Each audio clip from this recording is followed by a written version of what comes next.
The elegant Harrington estate bustled with wedding preparations, but one name had been deliberately crossed off the guest list. Eleanor Harrington, once the cherished older sister and confidant, now stood as family outcast, blamed for financial ruin that had nearly cost them their ancestral home years before. While caterers arranged delicate flower displays and guests arrived in finery, a simple cream-colored package was delivered to the bridal suite. Inside lay 2 items, a property deed and a folder of documents that would unravel decades of carefully maintained lies. The truth about who really bankrupted the Harrington family was about to come to light. Could a single wedding gift destroy a marriage before it even began? Before we jump back in, tell us where you're tuning in from, and if this story touches you, make sure you're subscribed because tomorrow I've saved something extra special for you. Eleanor Harrington's modest Boston apartment was a far cry from the sprawling estate where she'd grown up. The morning light filtered through thin curtains as she prepared for another day at Meridian Financial Investigations. At 42, her life had settled into a predictable rhythm. Early mornings, long days examining suspicious transactions, and quiet evenings alone. The family photo album lay open on her coffee table, a rare indulgence in nostalgia she'd allowed herself the night before. She traced a finger over a faded photograph, 2 young girls in summer dresses standing before a grand Georgian facade. Eleanor, 12, with an arm protectively around 7-year-old Caroline. Behind them stood Harrington Estate in all its glory, 4 generations of family history embodied in weathered brick and ivy. "We were happy then," Eleanor murmured to the empty room. "Before the rivalry deepened, before their father's favoritism became undeniable, before the financial collapse that had severed the last threads binding her to the Harrington name. Her phone chimed with a calendar reminder. Caroline's wedding, 3 weeks. Eleanor frowned. She hadn't entered that. The invitation must have arrived while she was traveling for work. A courtesy her family felt obligated to extend, no doubt, with no expectation she'd actually attend. The cream envelope sat unopened on her kitchen counter. She'd recognized her mother's handwriting immediately, the elegant, sloping script that had signed countless excuse notes and permission slips throughout her childhood. Eleanor slid it open with a butter knife, her heart beating a traitorous rhythm of hope. "The Harrington family requests the pleasure of your company." The formal text swam before her eyes. Caroline was getting married. At the estate, naturally. Where else would the golden daughter celebrate her special day? The landline rang, startling her. Few people had that number. "Eleanor? It's your mother." Margaret Harrington's voice carried the practiced warmth she reserved for difficult conversations. Parent-teacher conferences and doctor's appointments with unwelcome news. "I see you sent an invitation," Eleanor said, aiming for casual disinterest. Pause. "That was a mistake, dear. The wedding planner used an old address list." The familiar ache of rejection bloomed in Eleanor's chest. "I understand. Caroline thought it best, considering everything. You understand, don't you? 7 years of estrangement condensed into everything. The accusations, the shouting, her father's face purple with rage as he'd ordered her to leave and never return." "Who is she marrying?" Eleanor asked, changing the subject. "James Woodward. He's in investment banking, very successful." Pride colored her mother's voice. "He's been a godsend for your father's business these past few years." Eleanor's hand tightened. On the receiver. "James Woodward? From Stanton Partners? You know him? The name sounds familiar." Eleanor kept her voice neutral while her mind raced. James Woodward, the junior partner who had handled the Harrington portfolio during those final catastrophic months before the collapse. The man whose investment advice had accelerated their financial freefall. "Well, it was good speaking with you, Eleanor. I should go. Caroline needs help with the flower arrangements." After the call ended, Eleanor remained motionless, the invitation trembling slightly in her hand. Coincidence? Perhaps. The financial world was small after all. But instinct, the same instinct that had made her one of Meridian's top investigators, whispered otherwise. She opened her laptop and typed, "James Woodward Stanton Partners," into the search bar. His corporate headshot appeared, handsome in a conventional way, with a confident smile that didn't quite reach his eyes. "What are you doing with my sister, Mr. Woodward?" Eleanor murmured. "And what happened to the money?" She pulled out her phone and dialed a familiar number. "Michael? It's Elle. Remember that family wedding I mentioned? I think I need to go after all." Michael Chen's office was cluttered with case files, but he always made time for Eleanor. At 45, he'd been her colleague, confidant, and occasional voice of reason for nearly 6 years. "You should absolutely go," he said, leaning back in his chair. "Crash the wedding, make a scene. It's practically a tradition." Eleanor smiled despite herself. "I'm not interested in drama. But this James Woodward connection, it's too coincidental." She spread the newspaper clippings across his desk, yellowed articles she'd preserved from 7 years ago. "Harrington, financial collapse, family legacy in ruins," screamed one headline. A smaller column noted, "Daughter's investment advice blamed for bankruptcy scare." "You never told me exactly what happened," Michael said gently. Eleanor's gaze drifted to the Boston skyline outside his window. "My father was always old-fashioned about money. Conservative investments, trusting only certain people, usually men who belonged to the same clubs. But after the 2008 crash, returns were diminishing. He became desperate to maintain the lifestyle, the estate."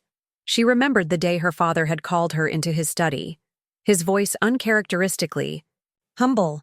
"You understand these new financial instruments, Eleanor. Your degree, your work at that fancy firm in New York. Help me protect what we've built."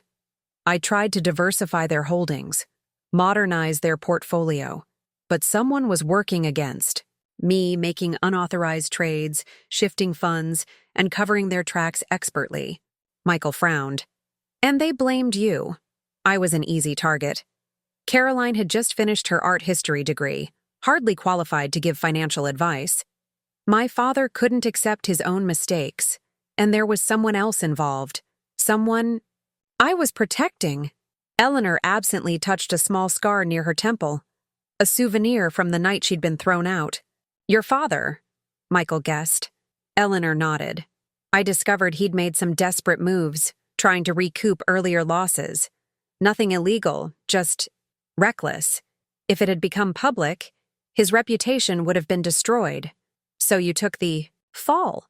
The prodigal daughter returns from New York, meddles in family finances, and nearly costs them everything. It was a convenient narrative." Eleanor gathered the clippings.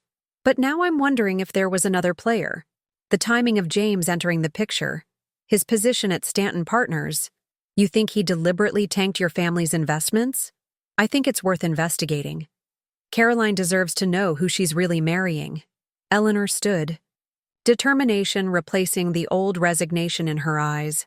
"I've spent 7 years rebuilding my life, proving my skills by catching financial predators. If James is what I suspect, I'll find the evidence. What's your next move?" "I need to take some personal time." Eleanor tucked the clippings into her bag. 3 weeks until the wedding. I've got a lot of digging to do. Be careful, Elle. Reopening old wounds. I'm not doing this for myself." Even as she said it, Eleanor wondered if it was entirely true. "It's for Caroline." Back at her apartment, Eleanor created a fresh investigation board on her bedroom wall. James Woodward's corporate photo centered the display. She added the wedding invitation, newspaper clippings, and a family photograph from happier times. She opened her laptop and accessed financial databases that had become her professional domain. James Woodward's career had flourished remarkably after the Harrington incident, from junior partner to executive status in record time. Multiple properties, a yacht, investments in startups across Europe, all accumulating shortly after the Harrington collapse. "People don't rise that quickly without help," Eleanor murmured, adding printouts to her board. "Or stepping on someone else." Her phone rang, a number she didn't recognize. "Eleanor Harrington? This is Henry Wilson. We worked together on the Davenport case 2 years ago." The retired detective's gravelly voice brought back memories of her first major case at Meridian. "I need your expertise, Henry," she said without preamble. "How do you feel about attending a wedding?" Henry Wilson's apartment reflected the man, practical, unadorned, and full of hidden resources. At 68, the retired detective moved, more slowly than during his police days, but his mind remained razor-sharp. Investment fraud is typically well disguised, Henry said, examining Eleanor's investigation board. Red strings connected documents, creating a complex web with James Woodward at the center. But money always leaves a trail. That's why I need you, Eleanor replied. Financial paper trails are my specialty, but there's a human element I'm missing. Henry tapped James's photo. Tell me about this character. James Woodward, 38, graduated from Wharton, worked at 3 investment firms before landing at Stanton Partners in 2015. He was assigned to the Harrington portfolio 6 months before everything collapsed. Eleanor pointed to a timeline she'd constructed. 9 months after our family's financial crisis, he was promoted to senior partner. 2 years later, he opened his own firm. Fast rise, Henry noted. Too fast. His new firm immediately attracted several major clients who had previously been with Stanton, including my father. Henry raised an eyebrow. Your father works with the man who handled his investments during their collapse? Exactly my question. And now he's marrying my sister. Eleanor handed Henry a folder.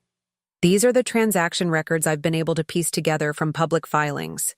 There's a pattern of high-risk investments, followed by questionable sell-offs just before market shifts. Henry whistled low. Someone had inside information, or was manipulating the transactions themselves. Eleanor pulled out another document. Most damning of all, James became part owner of companies that acquired Harrington assets during the liquidation. Properties that had been in my family for generations were sold at distressed prices to corporate shells that trace back to him. You're suggesting he engineered your family's financial crisis to acquire their assets cheaply? Eleanor nodded grimly. And now he's completing the takeover by marrying into what's left of the family. Henry studied the board in silence. Finally, he asked, What about your father? Is he a victim or an accomplice? The question hit Eleanor like a physical blow. I don't know. He's always been obsessed with appearances, with the family legacy. Would he sacrifice his daughter's reputation to save face? Yes, he already did that with me. Would he knowingly partner with someone who had harmed the family? That's harder to believe. Unless he doesn't know, Henry suggested. Or unless there's something else at stake. Eleanor sighed. I need to get closer to the situation. See the dynamics firsthand. Dangerous. Territory. Your family believes you're responsible for their troubles. This James character won't welcome your interest, which is why I requested your help. Eleanor smiled wryly. I need someone watching my back who isn't emotionally invested. Henry examined a property record. Says here the estate is still in your parents' names. Leveraged to the hilt with multiple mortgages, but they kept it. The one thing father couldn't bear to lose. Our family has owned that land for 4 generations. Eleanor's expression softened momentarily. Caroline and I used to pretend we were characters from Jane Austen novels, hosting elaborate tea parties in the garden. And now your sister is marrying there. Without you. Eleanor's jaw tightened. Not if I can help it. We need to move quickly. First, I want to observe James in his natural habitat, his office downtown. Then I need to find a way to access his financial records directly. Breaking and entering? That's not exactly legal, Ms. Harrington. Nothing so dramatic. Just some social engineering and a few carefully crafted emails.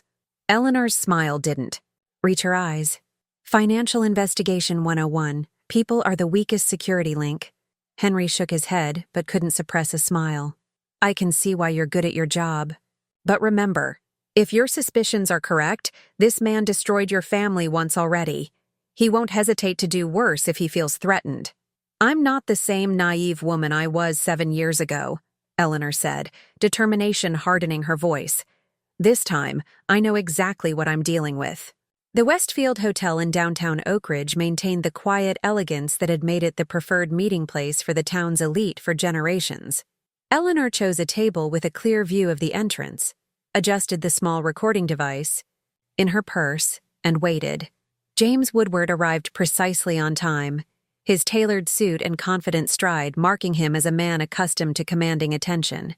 He spotted Eleanor immediately, his practiced smile never faltering as he approached. "Eleanor Harrington," he said, extending his hand. "What a pleasant surprise to hear from you after all these years."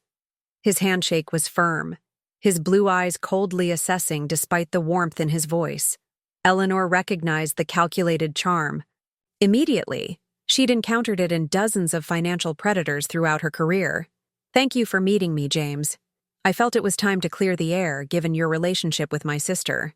A waiter appeared, and James ordered Scotch neat. Eleanor requested sparkling water. "Not drinking these days?" he asked with a hint of condescension. "I prefer clarity," she replied evenly. James leaned back, the picture of relaxed confidence. "I must admit, I was surprised by your invitation. Caroline mentioned you two aren't exactly close anymore." "Family dynamics can be complicated," Eleanor said, activating the recorder with a subtle movement. "But I've been reflecting on past mistakes. The financial troubles, my hasty departure." "Water under the bridge," James waved dismissively. "Your father and I have built quite a successful partnership since then. He speaks highly of your financial acumen, despite unfortunate outcomes." The condescension was unmistakable now. Eleanor smiled thinly. "Yes, those Argentinian mining ventures were particularly unfortunate. Strange how the sell-off happened just before the government nationalization announcement." A flicker of surprise crossed James's face before his mask of affability returned. "Financial markets are unpredictable. That's why diversification is so important. Like the diversification strategy applied to my family's real estate holdings? The ones sold at 40 cents on the dollar to Ridge Partners?" Eleanor kept her tone conversational. "Interesting how that company merged with your first independent venture barely a year later." James's smile cooled by several degrees. "You seem remarkably well-informed about ancient history, Eleanor. I wonder why you're digging into these matters now." "Professional curiosity. Financial investigation is my specialty these days." "How appropriate," James said, swirling his scotch. "Though I'd be careful about revisiting the Harrington collapse. Not everyone believes your version of events." "Which version would that be?" "That you were merely incompetent rather than deliberately destructive." James's voice had dropped to a near whisper. "Your father was quite convinced you'd acted out of resentment, the overlooked daughter lashing out." Eleanor maintained her composure with effort. "And what do you believe, James?" "I believe the past should stay buried, especially with Caroline's big day approaching." His tone shifted, hardening. "It would be a shame if new revelations were to emerge about your own conduct during that time." "Are you threatening me?" "Merely suggesting discretion." James leaned forward. "Your sister deserves happiness. Your parents deserve peace in their golden years. And you, Eleanor, deserve a chance to rebuild your life without reopening old wounds." Eleanor met his gaze. "And what do you deserve, James?" Something dangerous flickered in his eyes. "I've earned everything I have through intelligence and strategic thinking. The weak get devoured in our world. Surely you've learned that by now." He finished his scotch and stood. "It was lovely catching up, but I'm afraid I have another appointment. Give my regards to your colleagues at Meridian Financial. I hear they're quite thorough." The implied threat wasn't subtle. Eleanor remained seated as James departed, her heart racing despite her outward calm. Only when he was gone did she reach for her purse, fingers trembling slightly as she switched. "Off the recorder." "Got you," she whispered. Harrington Investments occupied the same stately brick building it had for 30 years, though the brass plaque now read, Harrington Woodward Capital. Eleanor paused before entering, steeling herself for what would be her first encounter with her father since that fateful night 7 years ago. The receptionist didn't recognize her. "Do you have an appointment with Mr. Harrington?" "No, but he'll want to see me. I'm Eleanor, his daughter." The young woman's eyes widened slightly. "Oh, I'll let him know you're here." Eleanor took in the office while waiting. Modern furniture had replaced the traditional pieces her father had cherished. James's influence, no doubt. Only the oil paintings of Harrington ancestors remained unchanged, their stern expressions seemingly disapproving of the contemporary intrusion. "He says you can go in," the receptionist finally announced, her curious gaze following Eleanor down the hallway. Richard Harrington stood as she entered, his tall frame now slightly stooped. At 70, his once commanding presence had diminished, though his eyes remained sharp. Eleanor was struck by how much he'd aged. Deeper lines etched. His face and his hair had gone completely white. "Eleanor?" His voice held neither warmth nor hostility. "This is unexpected." "Hello, Father." She remained by the door, uncertain of her welcome. "You've redecorated." James felt it was time for a change. He gestured vaguely. "What brings you here after all this time?" "Mother called about Caroline's wedding. I thought perhaps it was time to mend fences." Richard's expression hardened. "Did she now?" "Well, Caroline has been quite clear about not wanting disruptions on her special day." "Is my presence really so disruptive?" "The past has a way of resurfacing at inconvenient moments." He sat heavily behind his desk. "We've all moved forward. Eleanor, your sister is happy. The business is thriving again. Thanks to James Woodward," Eleanor said carefully, watching her father's reaction. "He's been instrumental in our recovery. Brilliant financial mind. Strange coincidence, him working at Stanton during our family's troubles, then becoming your partner afterward." Richard's eyes narrowed. "There's no coincidence. James recognized my experience and connections would be valuable. A mutually beneficial arrangement. And now he's marrying Caroline. Quite the integration strategy. That's enough." Richard's fist came down on the desk. "I won't have you casting aspersions on your sister's fiancé out of jealousy or bitterness."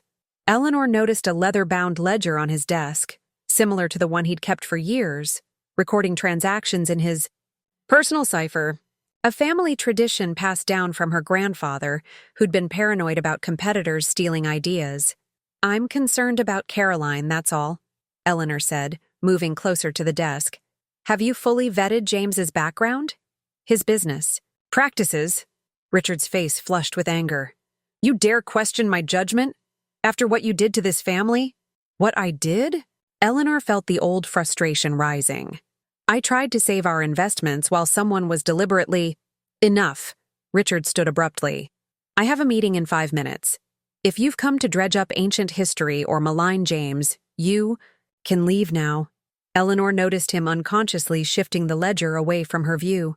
"I only want what's best for the family." "Then stay away from the wedding. It's what Caroline wants." The intercom buzzed. "Mr. Harrington, your 2:00 is here." "I'll be right out," he responded. Then turned to Eleanor. "I need to go."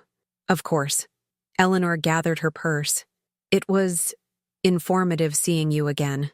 When Richard excused himself to greet his appointment, Eleanor quickly photographed several pages of the open ledger with her phone.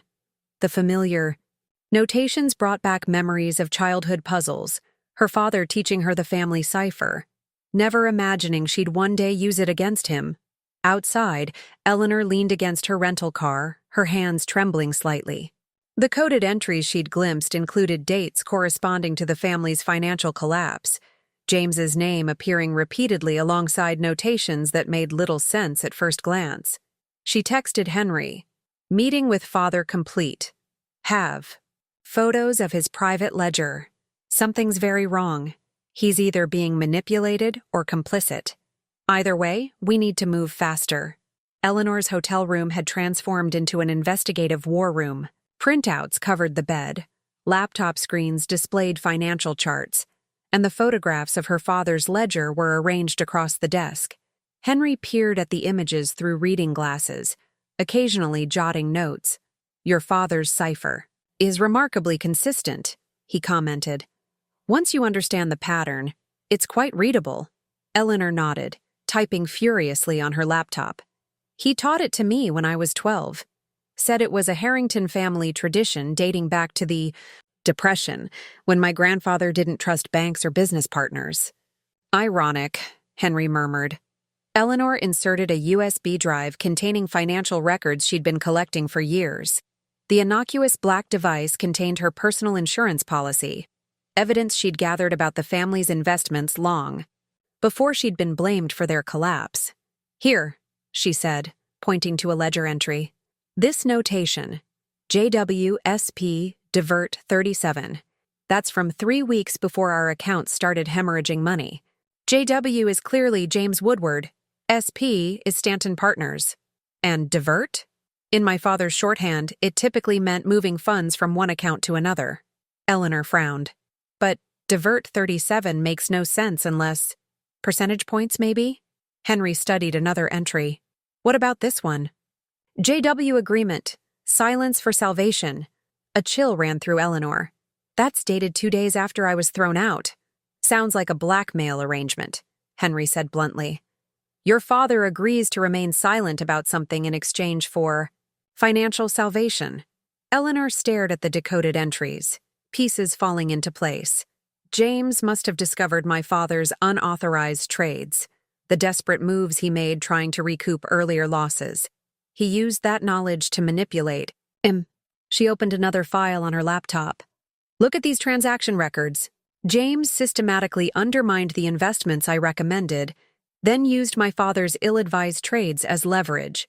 When everything collapsed, I became the scapegoat while James positioned himself as the savior. The question is whether your father was a willing participant or a victim of manipulation," Henry said.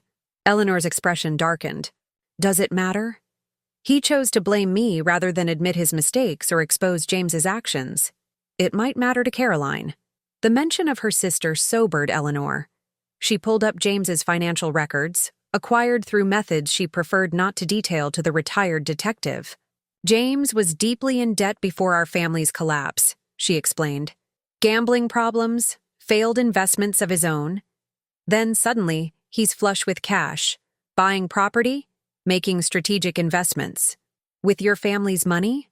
"Some of. Certainly, but there's more." Eleanor displayed a series of transactions. "He's been using my father's remaining connections to attract investors to schemes that primarily benefit him. And now there's this." She pointed to recent transfers from accounts connected to the Harrington-Woodward partnership. "He's been systematically draining the business for months. My father either doesn't see it or is willfully ignoring it." Henry whistled softly. "And your sister has no idea." "Caroline never had interest in the financial side of things." Eleanor's voice softened. "She was always the artist, the dreamer. Father indulged that in her while pushing me toward business and finance." Her phone chimed with a text message from an unknown number. "We should talk. Coffee at Marguerite's tomorrow, 10 a.m. Come alone. M." "My mother," Eleanor explained to Henry's questioning look. "That's her favorite cafe." "Interesting timing," Henry noted. "Your appearance has stirred something up." Eleanor nodded, suddenly weary. "I need to approach her carefully. She's always followed Father's lead, but she's more perceptive than people give her credit for." She gathered the most damning evidence into a folder. "I'll meet with her tomorrow.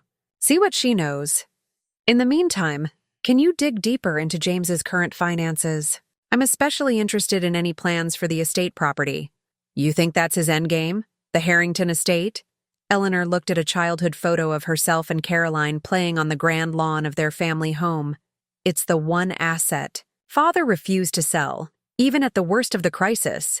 The land alone is worth millions with the right zoning changes. And now James is marrying into ownership," Henry concluded grimly. "Not if I can help it," Eleanor said, determination hardening her voice. Marguerite's cafe hadn't changed in 20 years. Still the same delicate French pastries, bone china teacups, and discreet seating that made it Margaret Harrington's sanctuary. From family obligations. Eleanor arrived early, choosing a corner table with a view of the entrance. Her mother appeared precisely at 10, elegant as always in a tailored suit, her silver hair swept into a classic chignon. At 68, Margaret retained the grace that had made her the perfect corporate wife and society hostess throughout Eleanor's childhood. Their eyes met across the room, and Eleanor glimpsed something unexpected in her mother's expression.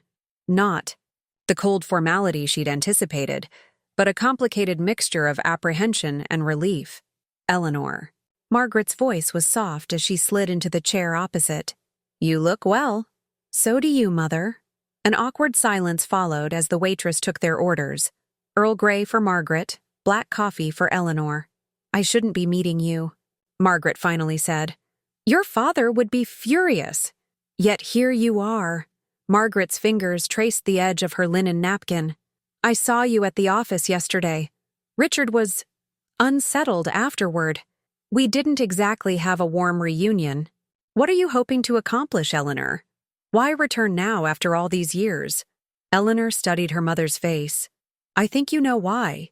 James Woodward isn't who he pretends to be." Margaret glanced around nervously before reaching into her handbag. She withdrew a small leather-bound book. "I've kept a diary since I was 16. Your grandmother suggested it.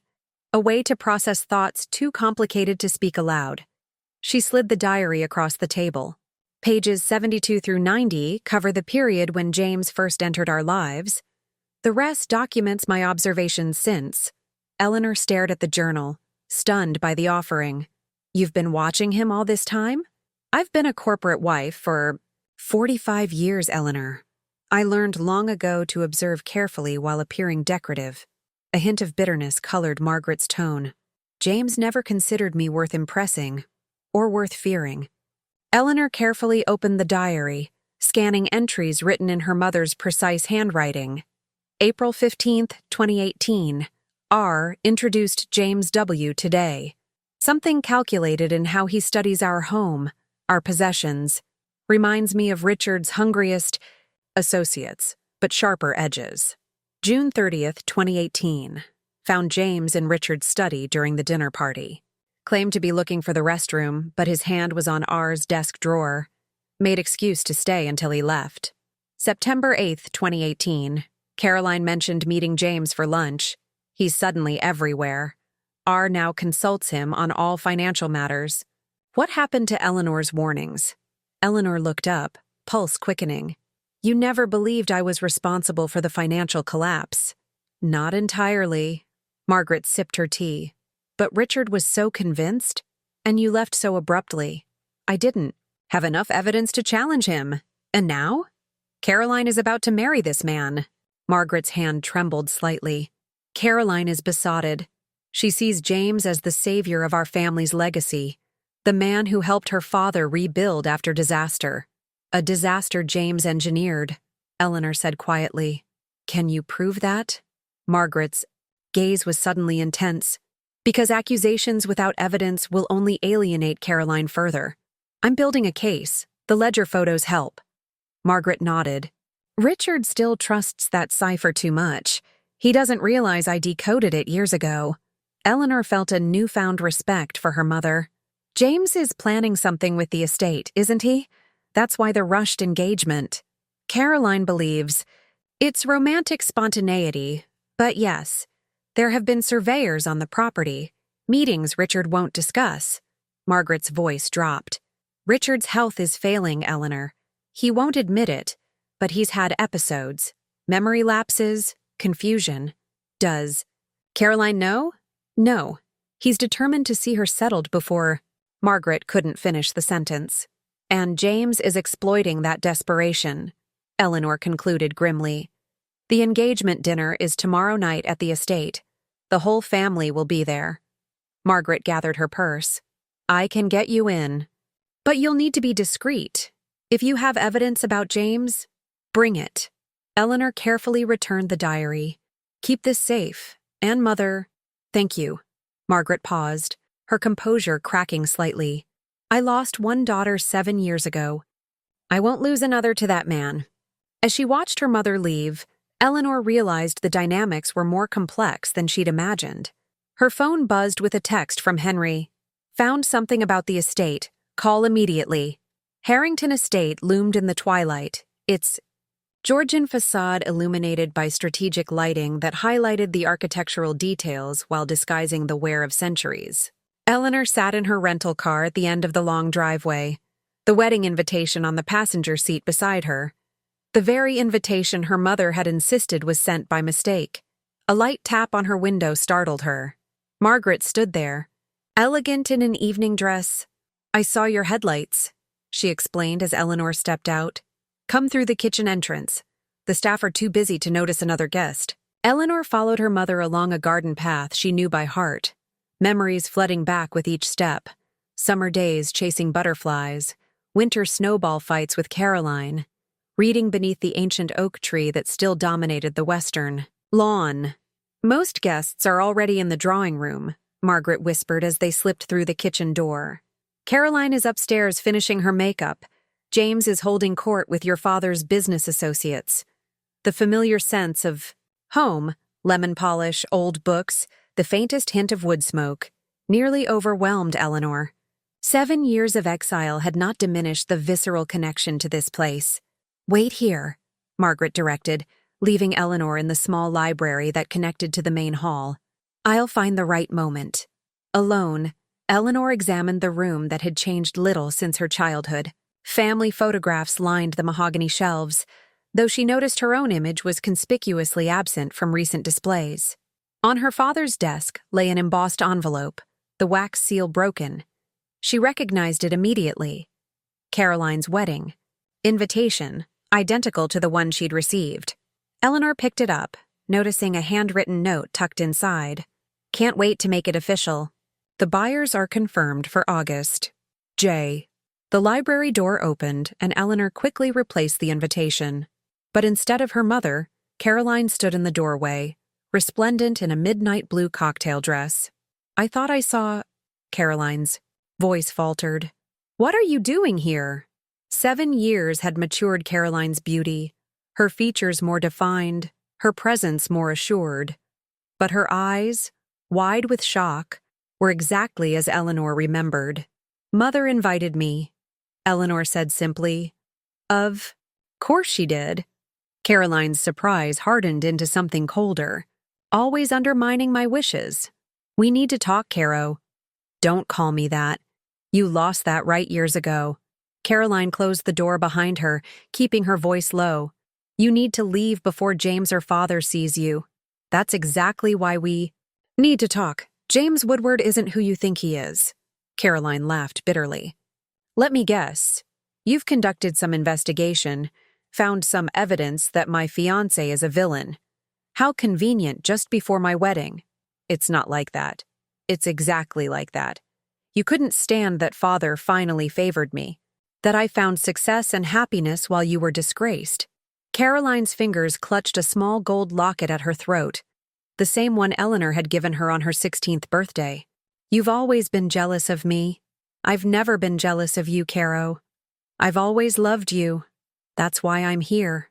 For a moment, something vulnerable flickered in Caroline's eyes. Then her expression hardened again. If you love me, you'll leave. Tonight is important to Father. His investors are here, his business partners. Your presence will only upset him. James is using you to get control of the estate, Eleanor said bluntly. He's already planning to sell it after the wedding. Caroline flinched almost imperceptibly. That's absurd. James loves this place as much as we do. Then explain this. Eleanor retrieved the invitation, showing Caroline the note. Caroline snatched it away, scanning the words. This is about another property. James has development interests all over the state.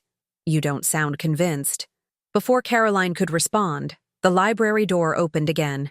James stood there, champagne flute in hand, his smile freezing as he registered Eleanor's presence. Well, he said softly. The prodigal daughter returns.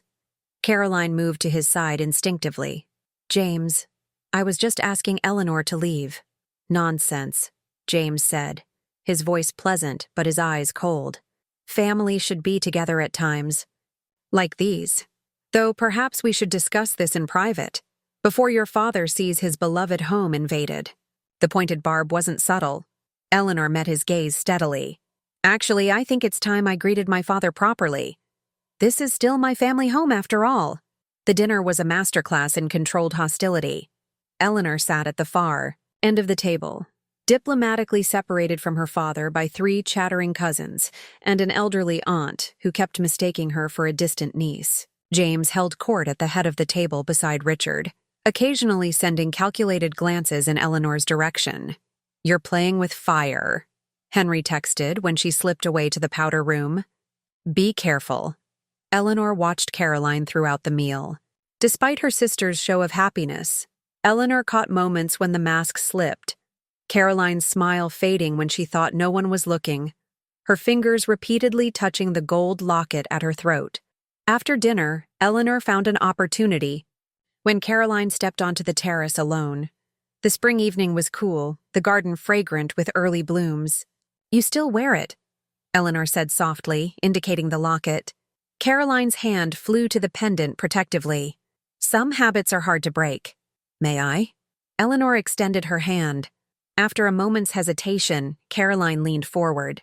Eleanor gently opened the locket, revealing the tiny photograph inside. The two sisters as children, arms around each other, gap-toothed smiles beaming at the camera. "The summer we built the treehouse," Eleanor recalled. "Father was furious when he saw what we'd done to his oak tree." A reluctant smile tugged at Caroline's lips. "Until you showed him your architectural drawings and safety calculations, he couldn't argue with engineering principles." Eleanor released the locket. "You were the artistic one, the heart. I was always the head. And now you're using your head to try to destroy my happiness." The momentary warmth vanished from Caroline's voice. "I'm trying to protect you." "From what? A successful, charming man who adores me and has father's complete trust? From someone who's using you to get control of the estate?" Caroline turned away. "You've been gone 7 years, Elle. You have no idea what we've been through. The humiliation, the struggle to maintain appearances while refinancing everything just to keep this place. I know exactly what happened. I've spent years piecing it together." "Of course you have." Caroline's laugh was bitter.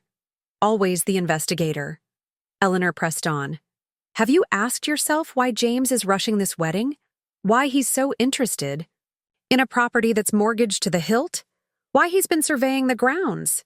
Something flickered in Caroline's eyes. Doubt, quickly suppressed. "He's planning improvements as a wedding gift. A new garden pavilion." "Is that what he told you? Then why is he confirming buyers for August?" "You don't understand his business," Caroline insisted, but her voice lacked conviction. "Caroline, meet me tomorrow. Just us, like old times. Our spot, by the creek. I'll show you everything I've found." "There's no time. We have the rehearsal dinner, the final fittings. Make time," Eleanor urged. "If I'm wrong, what do you have to lose?" Before Caroline could answer, James appeared in the terrace doorway. "There you are, darling. Your father's looking for you. Time for the toast." His possessive arm around Caroline's waist was a clear message. Caroline allowed herself to be guided back inside, but not before giving Eleanor a backward glance that spoke volumes. Eleanor remained on the terrace, breathing in the familiar sense of home. A soft footfall alerted her to her mother's presence. "She's starting to doubt him," Margaret observed. "Not enough. Not yet." Eleanor turned to her mother. "How bad is father's health, really?" Margaret's composure slipped. "Worse than he admits. The doctors suspect early-stage dementia, though he refuses further testing." "Does James know?" "He accompanied your father to the last appointment. Insisted on speaking privately with the doctor afterward." Another piece of the puzzle clicked into place. Eleanor checked her watch. "I need to make a call. Then I want to see all the paperwork for the estate, deeds, mortgages, everything. Your father keeps those in his study safe. Can you get me in there?" Margaret hesitated only briefly. "Yes, most guests will be leaving soon. Wait in the library again." As her mother left, Eleanor texted Henry. "Caroline is wavering. Need property records ASAP. Also, find out everything you can about Richard's medical condition and who has power of attorney." Henry's reply came swiftly. "Already on it. You won't believe what I found about the estate deed. The offices of Brennan and Walsh occupied a discreet brownstone in downtown Boston." Eleanor sat across from Patricia Walsh, the silver-haired attorney who had handled her legal affairs for the past 5 years. "You're certain about this?" Patricia asked, sliding the property deed across her desk. "Once executed, it cannot be." easily reversed. Eleanor studied the document that represented her most closely guarded secret. I'm certain. It's time. The deed to Harrington Estate bore Eleanor's name, not her father's, not the bank's, despite what her family believed. When the property had faced foreclosure 7 years ago, Eleanor had created a shell company and purchased it anonymously, allowing her parents to continue living there while paying a nominal rent to an offshore management company that she controlled. Your father never discovered the identity of his mysterious benefactor? Patricia asked. He assumed it was an investment group seeing long-term potential in the property. His pride couldn't accept charity, so I structured it as a business arrangement. Eleanor signed the transfer papers. Now I'm giving it to Caroline, free and clear. And the evidence against James Woodward? Eleanor opened her laptop, displaying the dossier she'd compiled. Everything's here. The manipulated investments, the shell companies he used to siphon Harrington assets, and his current plans to sell the estate to developers. Patricia examined the documentation with a professional eye. This is damning, certainly. But some of it was obtained through questionable methods. It doesn't need to stand up in court. It just needs to open Caroline's eyes before she marries him. And you believe giving her the estate will accomplish this? Eleanor closed the laptop. The estate is her inheritance regardless of what happens with James. But yes, I hope showing her that I've been protecting our family home all these years might help her believe the rest. You've spent a considerable fortune maintaining the property, Patricia observed. Not to mention keeping this secret. Some things are worth the cost. Eleanor gathered the signed documents.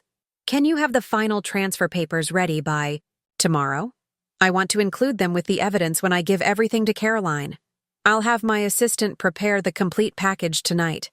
Patricia hesitated. Eleanor, have you considered the consequences if your sister doesn't believe you? Or worse, if she shares this information with James? The question hit a nerve. Caroline may be blinded by James's charm, but she's not a fool. Once she sees the evidence, people in love can be remarkably resistant to unwelcome truths, Patricia said gently, particularly when those truths come from estranged siblings. Eleanor's expression hardened. I have to try. Everything's accelerated now that I know about Father's condition. James is positioning himself to take control of the family assets when Father becomes incapacitated. Has your father executed a power of attorney? That's what I'm trying to determine. My contact at the records office is checking now. Eleanor's phone buzzed with a text from Henry. Found survey maps in county records. Development plans already. Filed for Harrington Estate. 200-plus luxury condos, golf course, shopping center. Preliminary approval granted last month. She showed the message to Patricia, whose eyebrows rose. He's not wasting any time. The wedding is in 2 days. Once they're married, he'll have legal standing to challenge any changes Richard might make to his will or business arrangements. Eleanor gathered her purse. Patricia, there's one more thing. I need you to prepare a letter to accompany the deed and evidence. What kind of letter? An explanation. The whole truth about what happened 7 years ago. Why I left. Why I stayed away. Eleanor's voice caught slightly. Caroline deserves to know everything. As Eleanor left the attorney's office, she felt both lighter and heavier. Relief at finally bringing her secret into the open. Dread at the confrontation to come. Her phone rang as she reached her car. Eleanor? It's Caroline. Her sister's voice was hushed, urgent. I can meet you tomorrow. Morning. The old spot by the creek, 8 a.m. James has a breakfast meeting in the city. I'll be there, Eleanor promised, hope surging. And Caro? Bring Father's ledger if you can. The current one. There was a pause. How did you know I have access to it? Because you were always better at getting into his study than I was. Eleanor replied, a smile in her voice. After a moment, Caroline laughed softly, the first genuine moment between them in years. Some things never change. Eleanor sat at the hotel desk well past midnight, crumpled drafts scattered around her. The letter to Caroline had to be perfect, honest yet compassionate, revealing yet not accusatory. Her sister deserved the complete truth after 7 years of believing Eleanor had betrayed the family. Henry dozed in an armchair. having insisted on staying after delivering his latest findings. "James is moving faster than we thought," he'd warned. "There's a meeting scheduled." With developers the day after the wedding, Eleanor began her final draft, pen moving steadily across the cream-colored stationery. "Dearest Caroline, by the time you read this, you'll have seen the property deed and evidence about James. Before you make any decisions, I owe you the truth about what happened 7 years ago, the full truth I've never shared with anyone. When Father asked for my help with the family finances, I discovered irregular transactions predating my involvement. Someone with inside access was systematically undermining our investments while creating a paper trail implicating Father. That someone was James Woodward, though I didn't have proof then. What I did discover was Father's desperate attempts to recover losses through increasingly risky ventures. He'd made serious mistakes that could have resulted in criminal charges had they become public. The night everything fell apart, I confronted Father with what I'd found. He was terrified of exposure, of losing his reputation. That's when James appeared, offering a solution. Blame me, the outsider who'd returned from New York with modern financial ideas. Father would save face. The family name would remain untarnished, and James would help restructure what remained of our assets. Father chose his pride over the truth. I chose exile over exposing him. Neither of us realized James had orchestrated the entire collapse to position himself as savior and to gain control of our family's wealth. Eleanor paused, remembering the night that had changed everything. The shattered crystal tumbler, her father's rage, her mother's silent tears, Caroline's confusion. The scar near her temple throbbed with the memory. I didn't fight the accusations because I believed Father would eventually realize the truth and make amends. By then, I had begun to suspect James's role, but couldn't prove it. So I left, created a new life, and waited, while secretly protecting what mattered most to all of us. When the estate faced foreclosure, I established a shell corporation to purchase it anonymously. Father's pride would never have allowed him to accept my help directly, so I became the silent owner, charging only enough rent to cover property taxes and maintenance. I couldn't bear the thought of strangers living in our home, of you losing your connection to our family history. Now I'm transferring ownership to you, regardless of what happens with James. The estate belongs to the Harrington family, to you, who always loved it most. Whether you marry or not, it will be yours alone, protected from creditors or future claims. As for James, the evidence speaks for itself. He engineered our financial ruin, positioned himself as Father's savior, and now plans to sell the estate for development once you're married. The survey maps and county filings confirm plans already in motion. I don't expect forgiveness for staying away so long. But please, look at the evidence objectively. Your future and our family legacy depend on it. I have always loved you, Caro, even from a distance. Your sister Eleanor. She sealed the letter and placed it with the property deed and evidence dossier in the cream-colored gift box seen in the opening scene. The package was elegant but unassuming. Nothing to suggest the explosive contents within. "That should do it," Eleanor murmured, waking Henry. The retired detective rubbed his eyes. "You really think she'll believe you? Caroline knows me better than anyone. Despite everything, there's a part of her that's always known something wasn't right about my departure." Eleanor secured the package with a simple ribbon. "The locket proves that. And if she shows it to James instead, that's a risk I have to take." Eleanor placed the package carefully in her overnight bag. "I'll meet her at the creek tomorrow morning, give her the package, and explain in person." Henry looked skeptical. "You're gambling everything on one conversation." "Not everything." Eleanor pulled out her phone, showing him an email. "I've sent copies of all the evidence to the Securities and Exchange Commission. If Caroline doesn't believe me, at least James will eventually face consequences. That won't protect your sister from a disastrous marriage." "One step at a time," Eleanor said, determination in her voice. "First, I need to make sure she gets this package." Dawn broke over Harrington Estate as Eleanor waited by the creek where she and Caroline had spent countless childhood hours. The Connor, ancient willows still bent gracefully over the water, its branches creating a natural hideaway where the sisters had shared secrets and dreams. Her phone buzzed with a text from Henry. Package ready for delivery to bridal suite if needed, standing. Bye. Eleanor had arranged a contingency plan. If Caroline didn't appear at their meeting, Henry would ensure the package reached her before the rehearsal dinner that evening. A twig snapped behind her. Eleanor turned, expecting Caroline, but found her mother instead, face drawn with worry. She couldn't come, Margaret explained, slightly breathless. James returned early, insisted she join him for breakfast with the wedding planner. Disappointment surged through Eleanor. Did she send a message? Only that she'll try to meet you later. Margaret glanced over her shoulder anxiously. I can't stay long. Your father is looking for his medication. Medication? Mother, what aren't you telling me about his condition? Margaret's composed facade cracked. It's cancer, Eleanor. Pancreatic. Stage 4. The news hit like a physical blow. How long has he known? 6 months. The doctors give him perhaps 3 more. Margaret's hands trembled. He didn't want anyone to know, especially not Caroline. He's determined to see her married before he dies, Eleanor finished softly. And James knows this. James accompanied him to every appointment. He's been surprisingly supportive. Not surprising at all, Eleanor said grimly. He's positioning himself to take control of everything. When father passes, she reached for her mother's hand, noticing a hospital bracelet partially hidden beneath Margaret's sleeve. You've been to the hospital with him? Margaret quickly covered the bracelet. Last week. A bad episode. James handled everything. The doctors, the private room, the specialists.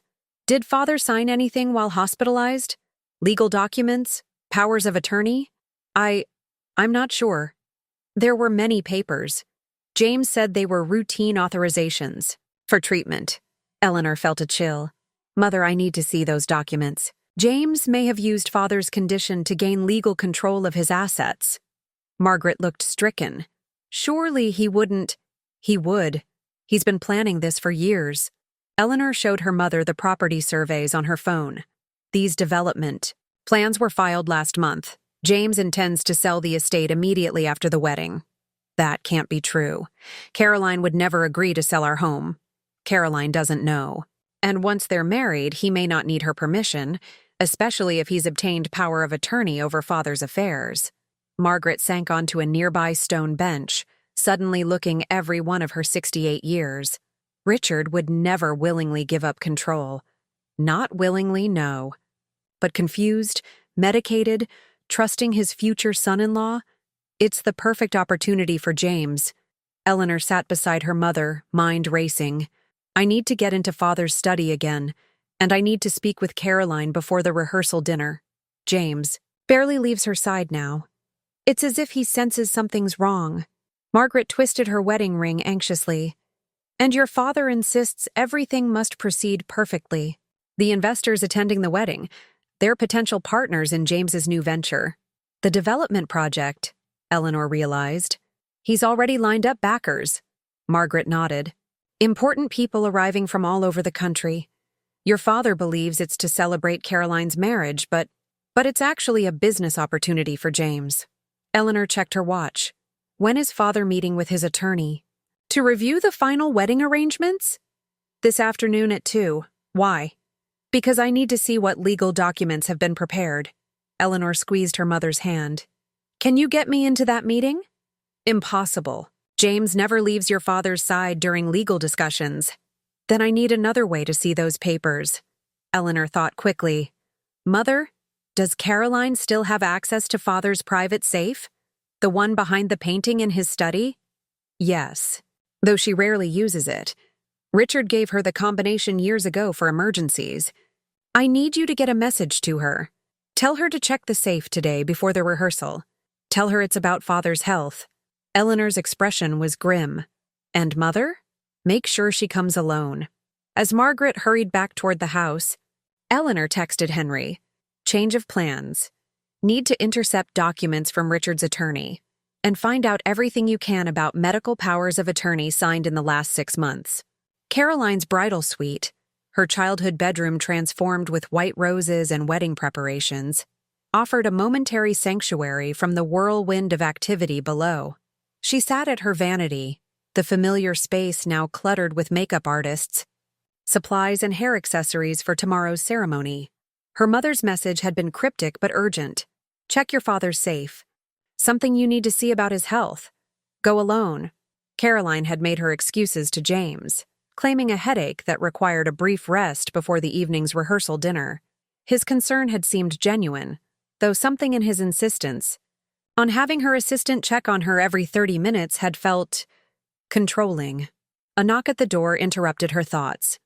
The housekeeper entered, carrying a cream-colored package. "This arrived for you, Miss Caroline." The delivery person was most insistent it reach you personally. Caroline recognized Eleanor's handwriting immediately. "Thank you, Martha. Please ensure I'm not disturbed for the next hour." Alone again, Caroline placed the package on her bed, torn between curiosity and resentment. Their brief connection at the family dinner had awakened something she'd long suppressed, a longing for her sister's presence, her guidance. Yet years of perceived betrayal couldn't be erased by one conversation. After a moment's hesitation, she carefully opened the package.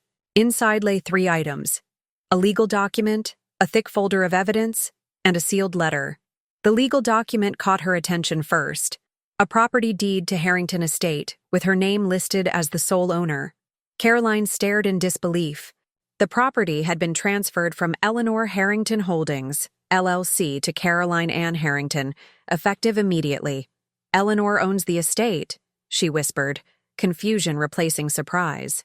The folder came next, filled with financial records, correspondence, and damning evidence of James's manipulation of Harrington investments. Caroline's hands trembled as she read emails between James and developers, viewing architectural renderings of luxury condominiums where her family home now stood, dated 3 months earlier. Most disturbing was a prenuptial agreement she'd signed. Without careful reading, highlighted sections revealing clauses that would give James control of all her assets, including any newly acquired property or inheritances. The estate, Caroline realized, her throat tightening. He knew Eleanor, would transfer it to me, but how could he have known? Unless, Caroline remembered James's insistence on handling all communication with the wedding guests, his careful management of the invitation list, his offhand comment about Eleanor possibly attempting to cause trouble at the wedding. He'd been anticipating Eleanor's return all along. Finally, Caroline opened her sister's letter, reading with increasing horror the full account of what had happened 7 years ago. Her father's culpability, James's calculated manipulation, Eleanor's sacrifice and secret protection of the family home. "It can't be true," she murmured. But even as she spoke, pieces were falling into place. James's evasiveness about business matters, his recent urgent meetings with developers, his increasing control over her father's affairs. A separate folder contained medical records, her father's cancer diagnosis, terminal prognosis, and a power of attorney document dated during his recent hospitalization, giving James full control over Richard's financial and medical decisions in the event of incapacity. The signature looked shaky, uncertain, so unlike her father's usual confident hand. Caroline sank onto the edge of her bed, mind reeling. Could she have been so blind? So completely manipulated? Her phone buzzed with a text from James. "Coming. To check on you. Meeting finished early." Panic surged through her. Caroline quickly gathered the documents, searching for a hiding place.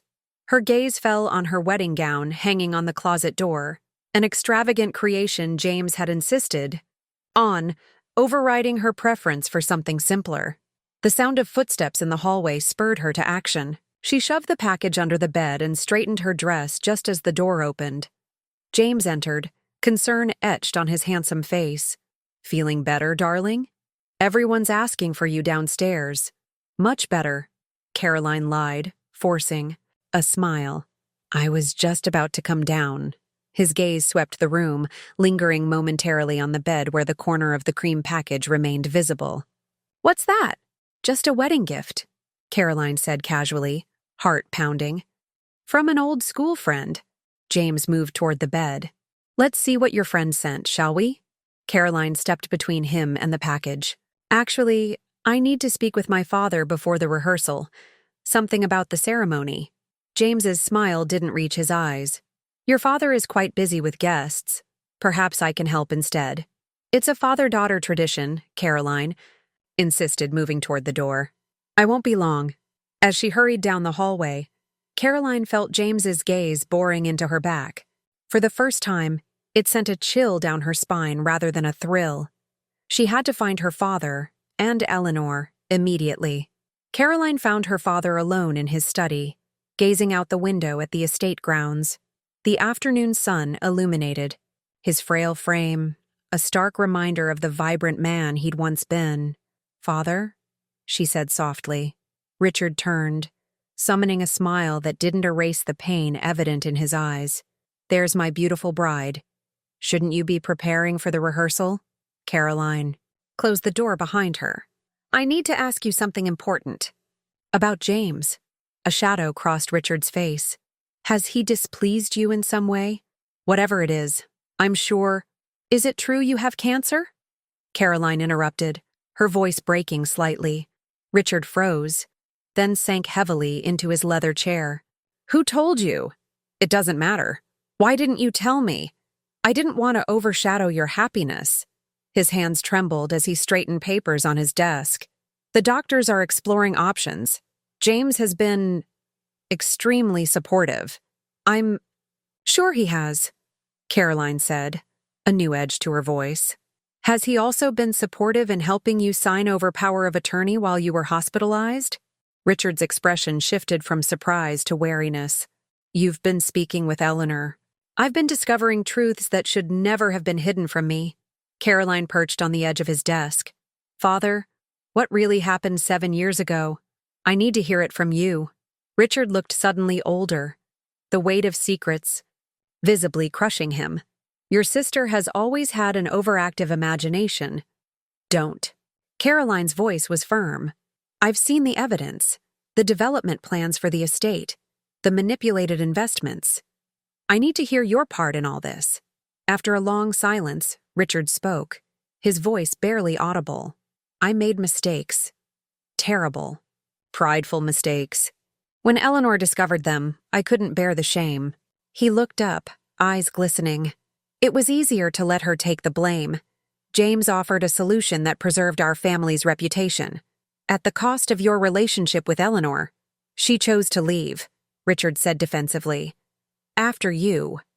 Accused her of destroying our family finances. Caroline shook her head in disbelief. Did you know she's the one who saved the estate? She bought it when it was in foreclosure. Impossible. The property was purchased by a holding company. Her holding company? She's been letting us live here while paying the taxes and maintenance herself. Caroline watched comprehension dawn on her father's face.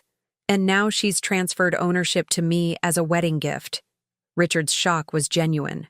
Eleanor has been protecting us all this time? While we shunned her. Caroline moved to the antique armoire where family heirlooms were stored. She removed her grandmother's delicate wedding veil from its preservation box. And now James is planning to sell this place for development the moment we're married. No, that can't be right. James has been instrumental in preserving our legacy. James has been instrumental in positioning himself to control everything you've built. Caroline unfolded the lace veil, running her fingers over the intricate patterns. He's using me to get to the estate. Using your illness to gain legal control. Richard started to protest, then stopped, doubt clouding his expression. The papers I signed in the hospital, he said they were routine authorizations. They gave him power of attorney.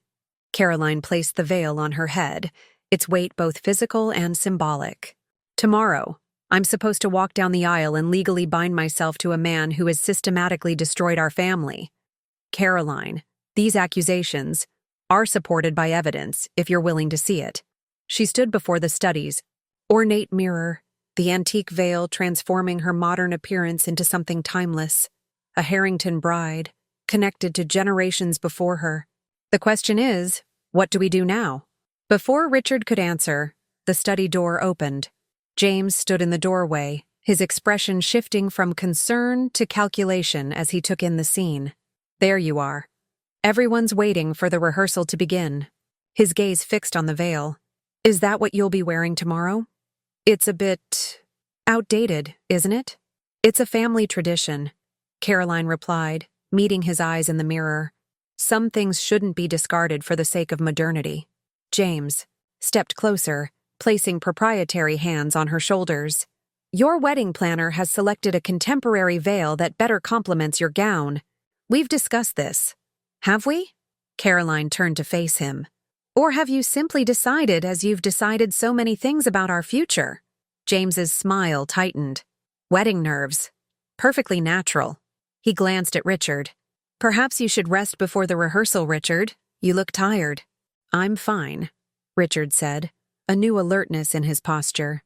In fact, I'd like to review those hospital documents you had me sign. James's eyes narrowed slightly. Now isn't the time for business matters. We have guests arriving. Caroline removed the veil carefully. Actually, I think now is exactly the right time. The tension in Richard's study was palpable. James moved between Caroline and her father, his charm giving way to barely concealed impatience. The guests are waiting, he insisted. Whatever concerns you have can be addressed after the rehearsal. I'm afraid this can't wait, Caroline replied, her voice steadier than she felt. She turned to her father. I need to speak with Eleanor immediately. James's expression hardened. Your sister is not welcome at our wedding. We've been through this. Yet she's here anyway, Richard said quietly, studying James with new awareness. At the family dinner last night. A regrettable breach of security, James said dismissively. I've spoken with the staff to ensure it doesn't happen again. Caroline's phone buzzed with a text. She glanced down to see a message from her mother. Eleanor in Garden House. Come quickly. Bring your father if possible. I need some air before the rehearsal, Caroline announced, moving toward the door. Father, will you join me for a short walk? Before James could object, Richard stood. An excellent idea. Clear our heads before the festivities. James stepped forward. I'll come with you. No need, Caroline said firmly. Wedding tradition. Father and daughter need a private moment before the ceremony. The ceremony is tomorrow, James countered, suspicion evident in his tone. And the rehearsal is in 30 minutes, Caroline replied. Please make sure everything is ready. We won't be long. She guided her father from the room before James could protest further, feeling his eyes burning into their backs as they departed.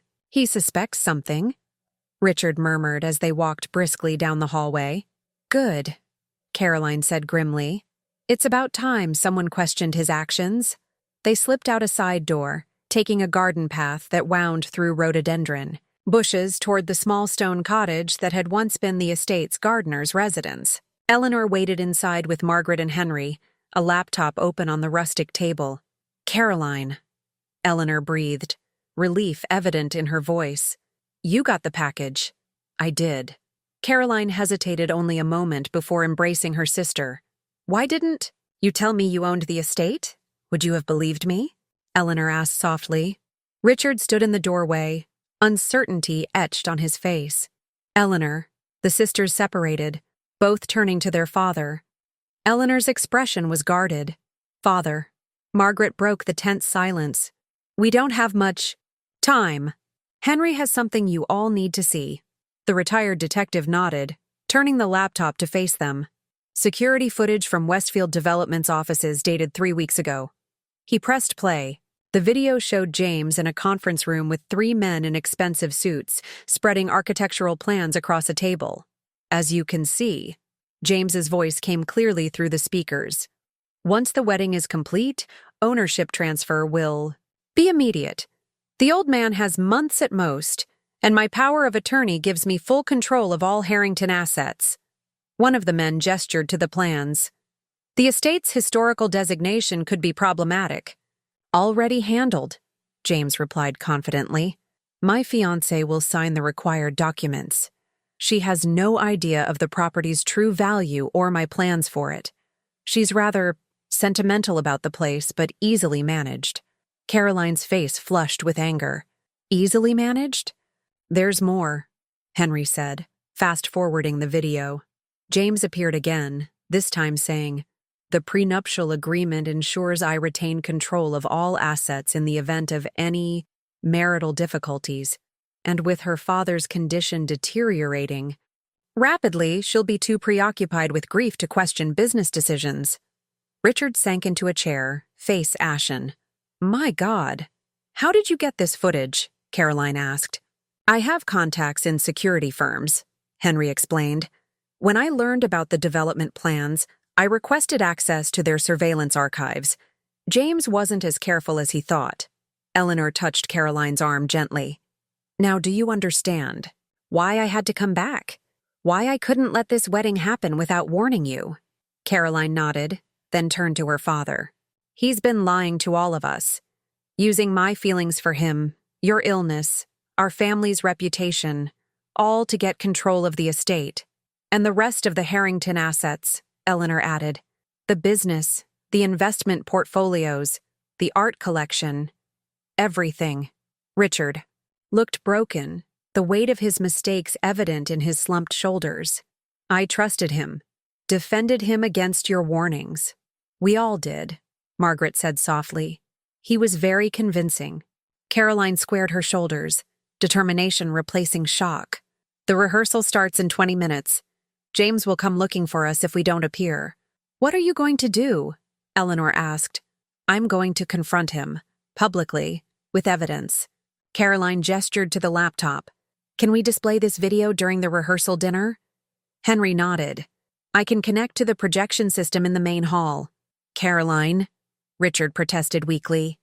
"The guests, our reputation, have been manipulated." "Enough," Caroline finished firmly. "It's time for the truth, Father. All of it." Eleanor reached for her sister's hand. "You don't have to do this alone." Caroline squeezed back. "I'm counting on that." She turned to Henry. "We need a plan. James won't surrender easily when cornered." The Harrington Estates Grand Hall glowed with candlelight, crystal chandeliers illuminating the gathering of elegantly dressed guests awaiting the wedding rehearsal. James stood at the front, charming the officiant and checking his watch with increasing frequency. Henry had positioned himself near the audiovisual controls, the security footage queued up and ready. Eleanor remained just outside, waiting for Caroline's signal while Margaret accompanied a visibly shaken Richard.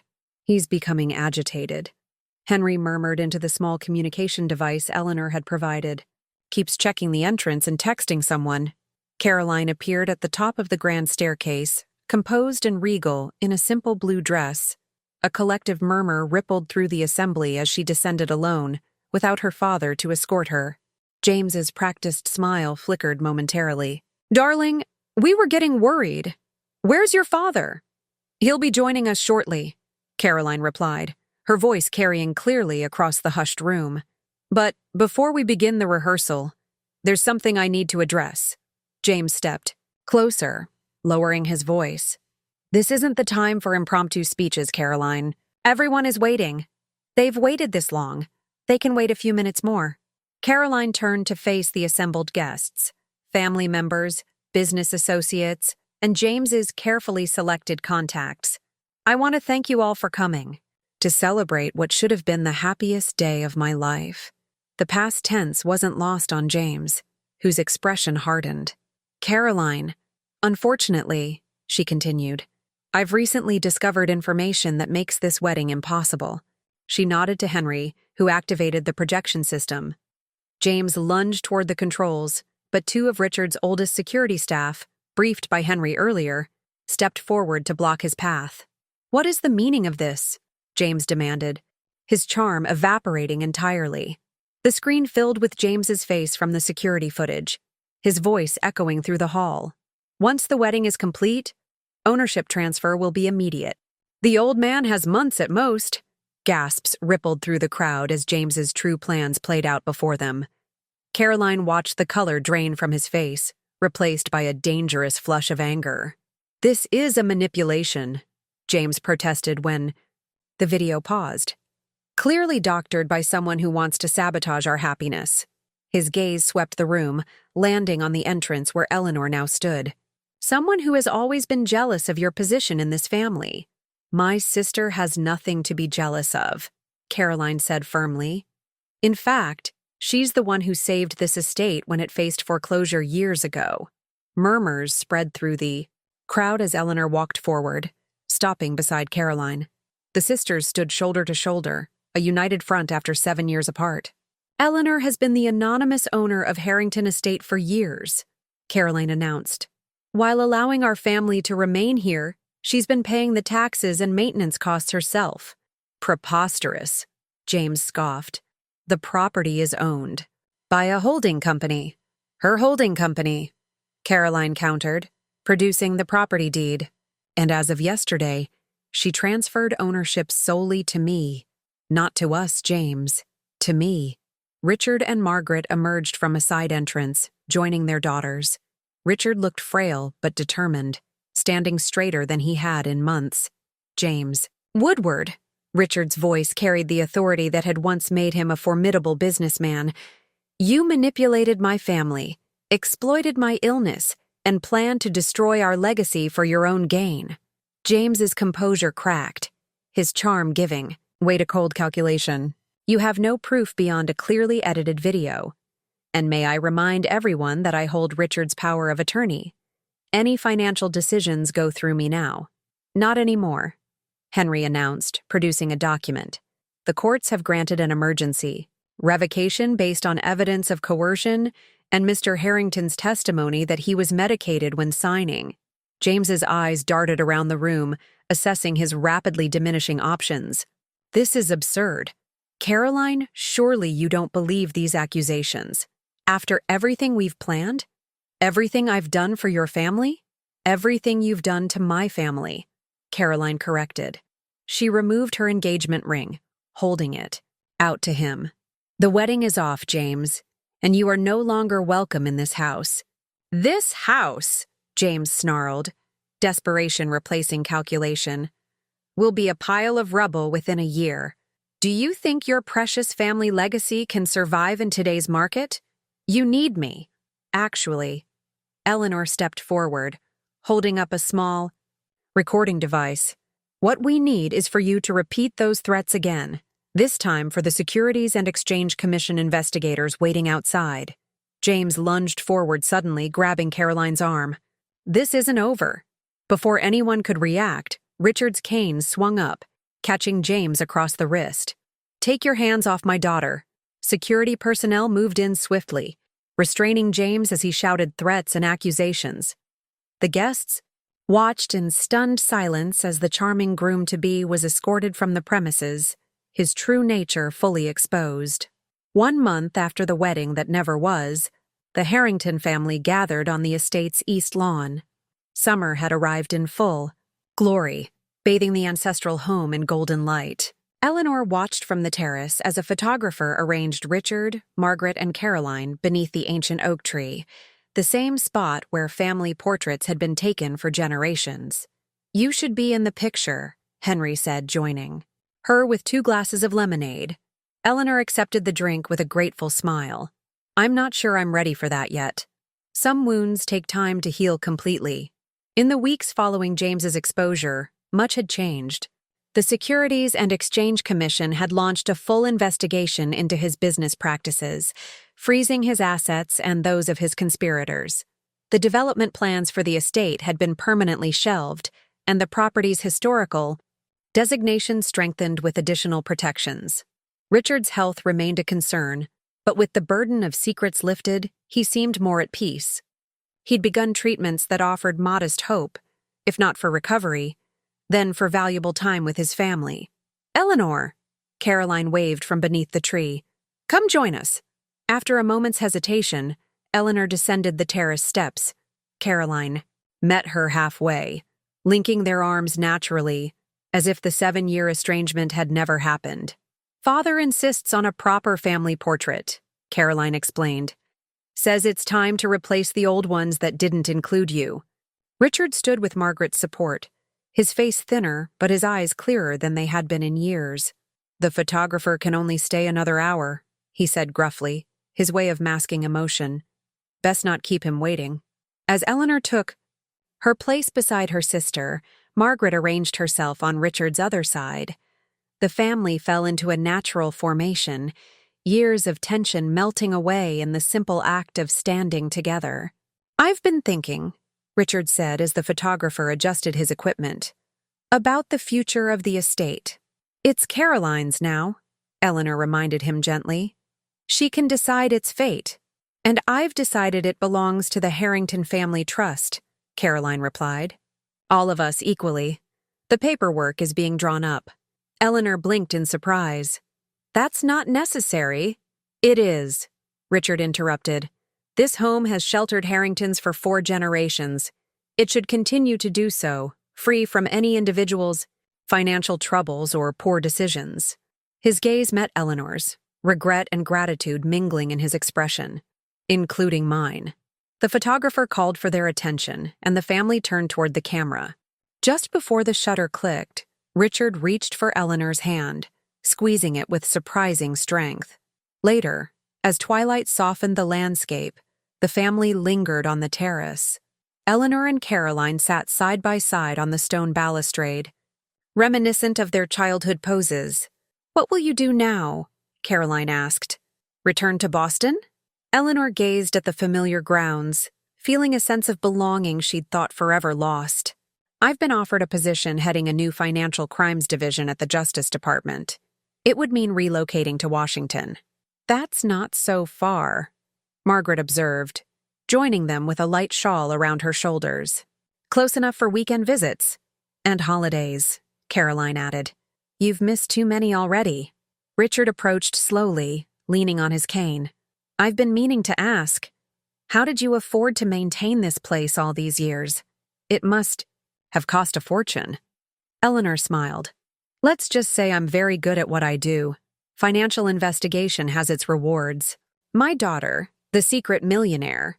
Richard shook his head in wonder. "I've underestimated you in more ways than I can count." "We all have," Caroline agreed, touching the locket that still hung around her neck. "But never again." As stars emerged, in the darkening sky, a comfortable silence settled over the family. The path forward wouldn't be without challenges. Richard's health, the legal aftermath of James's schemes, years of hurt that couldn't be erased in a single month, but they would face it together. The bonds of family strengthened rather than broken by the ordeal they'd endured.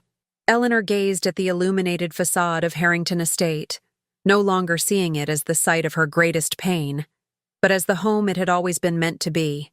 The cream-colored package that had started this final chapter had delivered more than just evidence and property rights. It had delivered the truth that had set them all free. "I think," Eleanor said quietly, "it's good to be home."